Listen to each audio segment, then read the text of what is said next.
In this video, I'm going to show you how to enable 2FA or two-factor authentication in Shopify. So the process is very easy. You'll have to log in into your Shopify admin panel. Then go to the top right corner and here you'll find your icon. You'll find my store or the name of your store. Click on that and here's an example below. You'll find the username or your account.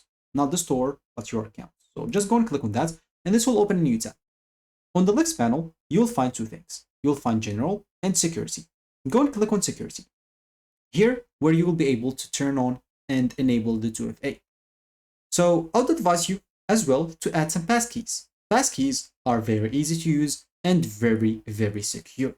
As you can see, I have a passkey here. I can remove it and I can add another one, but that's not the thing that we want. If we scroll down, we'll find two-step authentication or 2FA.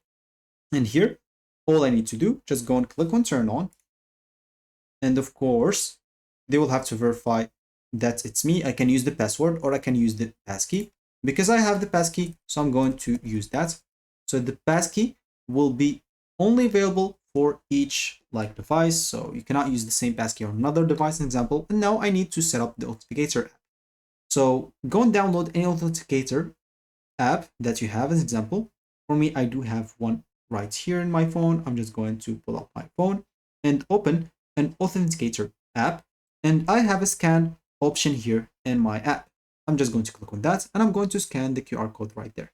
Once I scan it, they will add me a code. So that code, I will just have to enter it right here. Of course, that code keep changing. I'm just going to click on turn on. And as you can see, I'll have this recovery codes just in case, as example, I lost access to my Authenticator app. So you can download them or copy code and make sure to save them somewhere safe and you should be good to go. So let me just go on refresh right now. As you can see, the Authenticator option or 2FA is enabled. You can remove it if you want to. And yeah, so that should be it for me in this video. Thank you for watching and goodbye.